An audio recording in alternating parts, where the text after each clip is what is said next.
Hi, welcome to the show tonight. And this is a special show, a little bit different, but this is Staten Island we're talking about also.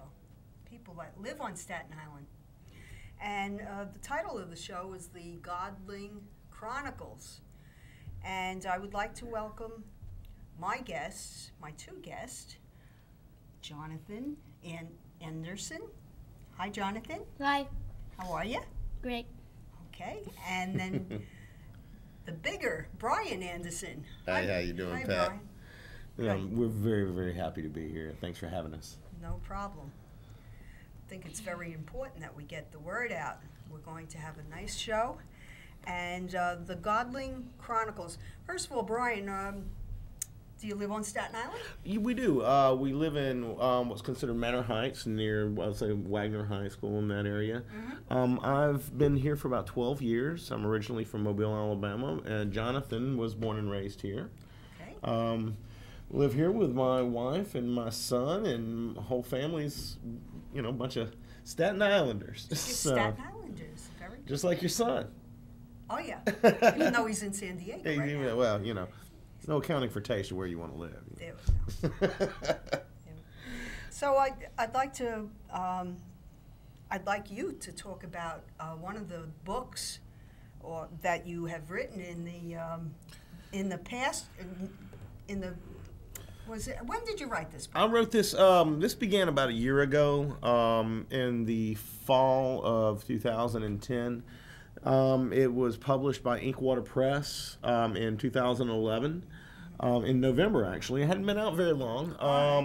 It's been getting great response. It's just, it was a lot of fun to write, and thanks to my son here, it's just become a wonderful story. I've really enjoyed not just writing this one, and I'm enjoying writing book 2 that's coming out in the fall, so it's been a wonderful thing. Well, I want to ask Jonathan a question. Okay, Jonathan, how old are you? 8. 8 years old. Okay, I remember when you were little, but now you're getting bigger. So, what grade are you in? 3rd. 3rd grade. Okay, now I have a question to ask you. When you were last year, maybe, or a few years ago, did your mom and dad ever tell you a story at night before bedtime? Do you remember? No, I don't recall. You don't recall that? How about a little bit, like when you're in the kitchen there? Did you ever talk about stories, or did Mom ever read some stories to you? Yeah. Okay. Now, when she was reading those stories to you, do you remember when she was reading, was it in your mind, like if she was talking about, say, a bird? Did you picture that in your mind? Yes.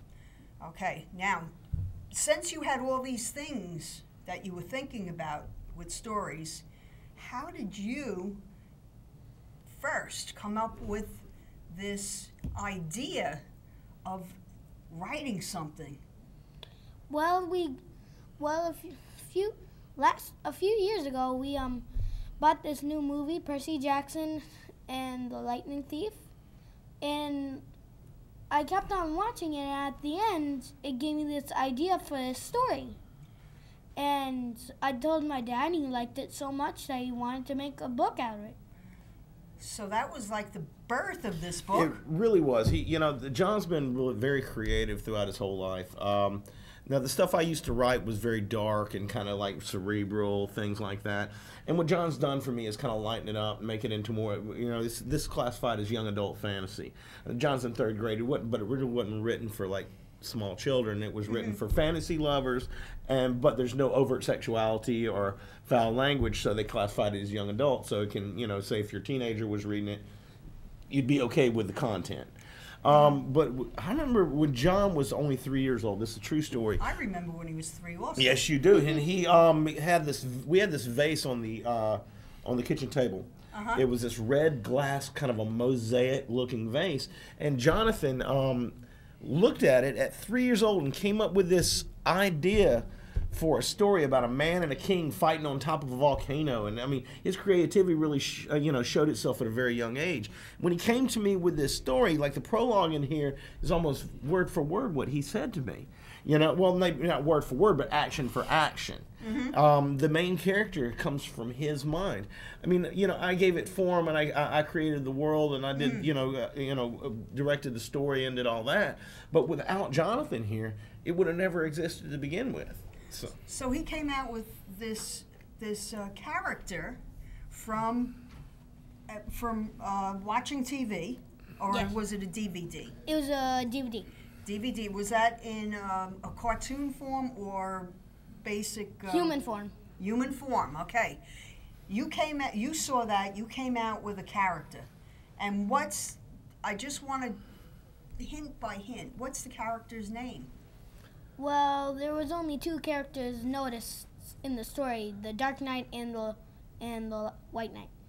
There's a Dark Knight and a White Knight. He's speaking about the prologue. The prologue, and what was amazing as a child of, at the time, 7 years old, the way the prologue sort of pans out. The Dark Knight stealing the sword of truth, locking the door to heaven, trapping the gods, and actually in the prologue winning out over the good guys, in order for later on the character he came up with, Gooey Staten, to defeat him later, to challenge him later, which shows a lot of depth for a 7-year-old kid to think of that. It amazed me. It's why I had to write it.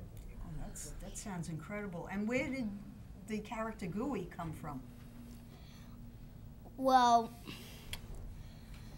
the character Gooey actually came from when, right after the story, I came up with this part in it after he decided to make the book, that there's this god, that there was this boy named Gooey. He was a god, but he never noticed it.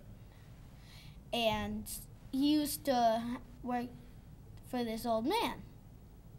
Okay. And so that's the birth of this now. Yeah, it really developed kind of organically from that. And I remember him coming up to me, and I just thought it was such a neat idea.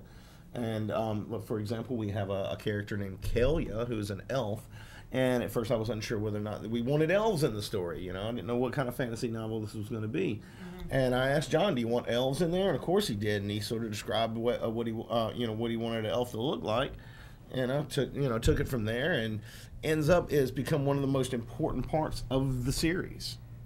And where is this taking place? Is this? It's not it's just an imaginary world. It's not. I mean, imagine it as in, say, an alternate Earth.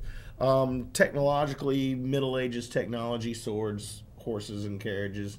No advanced technology. You're pretty much a typical fantasy story, and it's a good. It's a great good versus evil, but there's a lot of twists and turns and things like that. There's some surprises. Got some great reviews on the different sites. It's just been a wonderful experience. And like I said, without this guy right here, this would have never happened. Creativity. Okay. Well, can you tell us a little bit, give us a little hint, and I know you're going to do an excerpt from it, I am. Just... Well, I'll tell you what. I'll read the teaser on the back of the book, and this sort of gives a brief description of what it's about. That's fine. The teaser said, "It has been 500 years since the great war between elf and human ripped the world apart, and the Dark Knight of Angral has stolen the Sword of Truth. With it, he has trapped the gods in heaven. If left unchallenged, he will kill the gods and reshape the world into an unimaginable hell. The only hope for all creation is a boy named Gooey Staten, the only being born from the union of two gods. Aided by Lee Starfinder, the son of Seraph, god of the sea, and a mortal woman, he must discover the true nature of his power. However, this will not be easy. He is bound to earth a mortal man, and in many ways is very human. When Kalia, a young elf woman, joins their party, Gooey discovers that perils of the heart can be as treacherous as any sword. Gooey, Lee, Kalia, and other friends they meet on their journey must battle the Dark Knight, find a way to heal the hatred between elf and man, and restore heaven itself." Heavy-duty stuff. And you helped create this? yes, What's your favorite subject in school? chess. Chess in school? Yes, Do you play? Yes, I do. Are you in a tournament? Yes, I do. You're in a tournament sometimes? Mhm. Did you ever win? I have. Well, that takes a lot of thought right there. We got a young Bobby Fischer here as well, I suppose. I haven't played him yet, but That's a hard I'm afraid game, to. I though, think huh? he'll probably beat me. Who taught you that game? My chess teacher. Oh, your chess teacher. That's good. So he gives you the tips on Yeah. movement. He even taught me how to castle. What's the word? Castle. That's when you Oh. take the king and the rook, Oh, and then and you you sort of and you Double jump the king Oh, and yeah. Oh, that's a complicated game, though. And you understand it? yep. Okay, so he will be a champion someday. Oh with yeah, his he's gonna be chess. something else. You know, he's just gonna. I got a lot of high hopes for this kid right here. Okay, so we're going to go now from school, and then we're going to get into this book a little bit more. And Dad's going to read a little bit of an excerpt, a little piece of it, and let's see if I can imagine when he's reading this, if I can imagine it. Okay. I'm going to take an excerpt from chapter 5. I choose this particular excerpt for several reasons. They barely slept the next day and hardly spoke a word to each other. Lee waited until it was fully dark before they continued. They zigzagged through the forest for hours, stopping from time to time to listen to the signs of pursuit. But much to Gooey's relief, there were none. After a time, the flat ground transitioned into deep wooded hillsides that made changing direction increasingly difficult.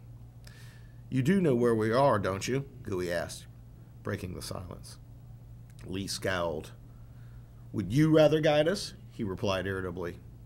Gooey shook his head and kept quiet. It was about 2 hours before sunrise, when Lee brought them to a sudden halt and leapt from the saddle, drawing his sword. He motioned for Gooey to stay still and disappeared into the night. Gooey's heart was pounding as he drew his own sword, peering into the darkness. 10 minutes later, Lee reappeared. "What's going on?" asked Gooey. "There's an encampment just ahead," Lee whispered. "Looks like bandits." "Bandits?" said Gooey. "What are they doing?" Lee mounted his horse and urged them forward, not noticing us, apparently.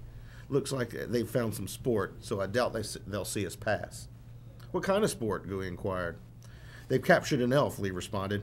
"How that band of morons managed it, I don't know, but I imagine they'll be busy with her for a while." Gooey halted. "It's a woman? What will they do with her?" Lee turned. "It's not a woman, it's an elf, and you don't want to know what they're going to do." "You don't mean to let them kill her, do you?" Gooey asked, appalled. Lee reined in his horse. "That's exactly what I mean to do, boy. We don't have time for heroics, and even if we did, she's a bloody elf." Louis got down from his saddle. "I don't care what she is," he said determinedly. "I'm going to save her. You can help me, or you can sit here and do nothing. I don't care either way." Gooey began to creep off into the darkness to look for the bandits' camp. "Fool," Lee grumbled. He dismounted and caught up to Gooey. "You're not ready for this, boy." Lee grabbed his shoulder and pulled Gooey behind him. "Just stay in the brush and let me take care of it." Gooey followed behind Lee as quietly as he could. They only walked a few yards when they heard the yells and curses of the bandit camp. The glow from the bandits' fire became brighter as they approached, and Gooey could smell the stench of unwashed bodies mingling with scorched burnt meat. When they got close enough, Gooey could make out 6 bandits, each with a long knife at their side. A few bedrolls were cast carelessly about, and a single bandit guarded 6 horses, tied off several yards from the fire. The rest were gathered around what appeared to be a young woman. She was on her knees, gagged and bound, with her wrists tied behind her back.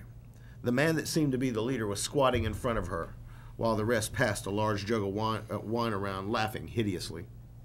"Well, well, well, me lovely," the bandit leader chuckled. "Look what we have here, lads. Thought you could sneak up on our durst, did ya?" The elf glared defiantly at the bandit leader. "Oi, ain't she a tough one?" a heavy-set bandit joked. "I think she's sweet on you, captain." "Well, lads," said the bandit leader, flashing an evil grin. "I'm quite the ladies' man, after all." This brought gales of harsh laughter from the rest of the band. The leader stood up and grabbed the jug, draining it dry. "Stay here," whispered Lee. and silently moved around the camp where the horses were being kept. With the lone guard's attention focused on the elf, he neither noticed Lee's approach, nor did he notice Lee's knife until it had plunged into the back of his neck. Before the first guard hit the ground, Lee had already drawn his sword and was rushing in on the rest of the group. Gooey had never seen someone move so fast. He killed 2 more bandits before the others noticed he was there. The leader managed to unsheath his long knife and lunge clumsily at Lee, but Lee easily dodged the blow, sending the man tumbling to the ground. The 2 remaining bandits tried to flee, but Lee quickly caught up to them and ran both of them through. The band leader got to his feet. "I'll not go alone," he screamed, bolting towards the elf with his knife in his hand. The bandit leader got to his feet. Realizing Lee was too far away to do anything, Gooey sprung to his feet, rushing headlong toward the bandit. Gooey tackled the bandit just before he was able to plunge his knife into the elf's chest and sent the 2 of them crashing to the ground. The bandit landed on top, pinning Gooey. The boy feared for his life as the bandit began to hack at him maniacally. He instinctively lifted his arms to defend himself and felt pain shoot through his body as the knife found flesh.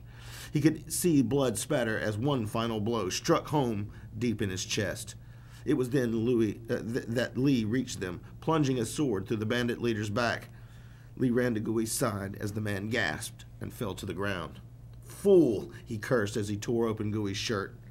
Blood poured from the gaping wounds covering his arms and chest. "I told you to stay put." "I'm sorry, Lee," he said weakly. "I guess I'm not much of a hero." Lee smiled. "Nonsense. Your father would have been very proud of you." Lee tore Gooey's shirt into strips and pressed one of them into the wound in his chest. The rest he wrapped around the cuts on his arms. "I'll be back. I have salve that will stop the bleeding." Lee dashed off, leaving Gooey lying on the ground, wondering if this was the end. He turned his head and noticed the elf woman, still bound, staring at him. "Don't worry, miss," said Gooey. "I'll have Lee untie you when he gets back." The elf woman gave no reaction. Gooey had never seen an elf, and he had heard little about them, very little about them. She looked almost human. She was thin, though clearly not frail, and her skin was dark bronze. Her long auburn hair fell loosely about her shoulders, and despite the bruises on her face, Gooey could tell that she was quite beautiful. He guessed that she was about as tall as most human women. In fact, her narrow, piercing eyes and distinctively elfish ears were the only features that suggested she was anything else. It was only a few minutes before Lee returned and began tending Gooey's wounds. "Stop," said Gooey. "Untie her." Lee shook his head, but he could see that Gooey was determined. "Very well," he sighed and walked over to the elf woman and cut her bonds. She got up and stared at Lee for a moment. Lee tensed, ready to draw his weapon. She backed away slowly until she reached the edge of the bandit camp, then turned and ran into the woods. "You're welcome," Lee called at her sarcastically. Ooh, sounds deep.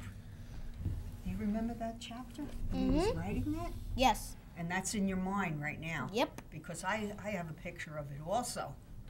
That's incredible. I'm glad you liked it. I have a question about, why a writer? What made you write this, besides Jonathan, of course, the birth I've always of this? enjoyed writing. I've always been into certain different arts. I played music for many years, and I never really took it seriously. I'd write some short stories and things like that. But when it really comes from Jonathan, I got to say, even as much as I ever enjoyed it, it never occurred to me to really take it this far, and until this novel here. The stuff I would write really would have had a limited audience. It was dark, sort of cerebral. I think it was good, but it wouldn't have reached a broad audience. It would have reached just certain people. This has kind of inspired me to write for a lot bigger group of people. It's been so much fun, and I gotta say, it's more fun to write than the cerebral stuff. I said what makes it a young adult is the lack of foul language and lack of overt sexuality.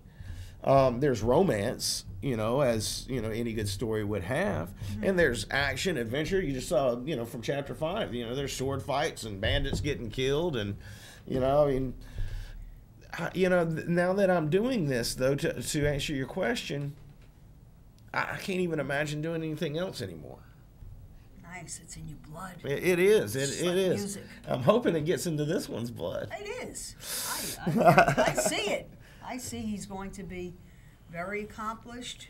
I know he's going to be writing with his dad and then eventually on his own, making a sequence on this book. Well, he's came up with a story, actually. You want to tell her about the idea that you came up with, the one that you told me? Oh, the one about the wizard? Yes, the one about the wizard. All right, tell us. I was just sitting on the couch watching this episode of this show. I can't remember what the show was called. Okay. But after that, I just noticed. I was like, "Hey, Dad, I came up with another story." And he said, "What is it?"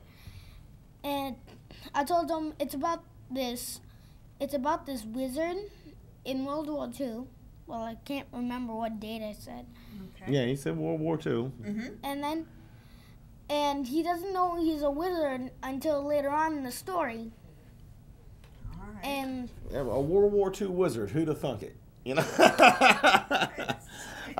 He asked me to work on that one, and I told him no. I'd rather that be something that he tackles a little later on. I mean, it's gonna this series here. I'm working on book 2. There's going to be probably 4 to 5 books in the series.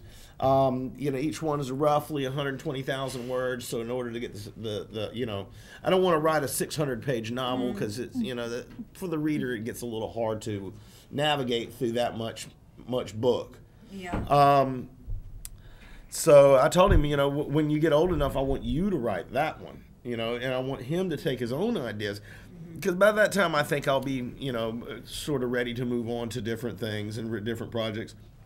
I'm actually working on some short stories now, aside from here, to keep my ideas fresh. But I want to see him take his own ideas and, make them bear fruit. I mean, I think that once you get that love of writing, it never really leaves you, which kind of brings me to something that the viewer can take with them, because there's a lot of people that they believe that they don't have the skills to write. They write what they hear in their head. They read it back and it just sounds amateurish, and so I sound amateurish. J.K. Rowling sounds amateurish. We all sound, Stephen King, all of us, until we get the copy editors and the proofreaders and this army of people that we have behind us to help us sound better, to help us sound more professional. And there's so many people out there, I think, with great stories like Jonathan. Like, I'm sure you've told me some stories that I remember from the past that would make great, if nothing else, short stories. Sure. But people don't think they have the skill set to do it. They think they have to be Hemingway to write a book, and you don't.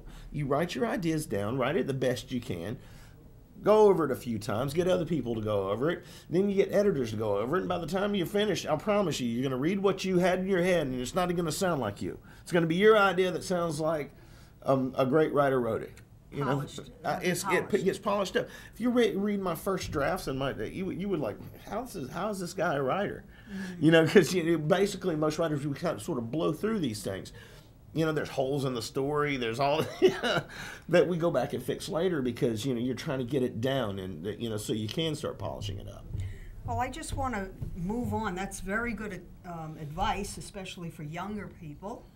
All right, all ages. Actually, all ages. It's never too late to write. Well, I did a reading at my son's school, and that was one of the topics I covered with the 6th, 7th, and 8th graders in the middle school. That, just because you're young doesn't mean that you can't write a bestseller. It just means your first drafts are going to sound more amateurish, but by the time the editors get hold of it, it's going to... If they have an idea, they can... I mean, how many idiots out there have written books? I mean, my God, and you think that they actually wrote that? No. They got ghostwriters. They got all sorts of stuff. If you can actually put your ideas down yourself, you get fixed up. All you have to do is have the determination and the patience. I just want to go on to the future a little bit because Okay. time is going by very fast. Yes, it is. All right. Will there be any events coming up on Staten Island or branching off to the other boroughs in New York City? I'm planning on doing some signings that I'm setting up. You can keep in touch with what I'm doing on my Godling Chronicles Facebook page. That's www.facebook.com/The Godling Chronicles. Okay. Come on there, push like, and everybody who does is going to get a preview of book 2. I see. And I'm actually picking out 3 fans to do proofreading for book 2, so they get, because it kind of ends off in a cliffhanger. So I'm giving them the opportunity to get a kind of a sneak peek at it. Yeah. I'm giving all my fans a sneak peek, but they actually get to see the story from beginning to end. I'm going to be doing some signings in Astoria, Queens. That I'm still in the works. I don't want to mention them quite yet because until it's solidified. Staten Island. I'm going to be working with a few stores here to do some book signings here on the island, and all these announcements gets made on my Facebook page. Okay, now say it one more time in case somebody missed the first time you said it.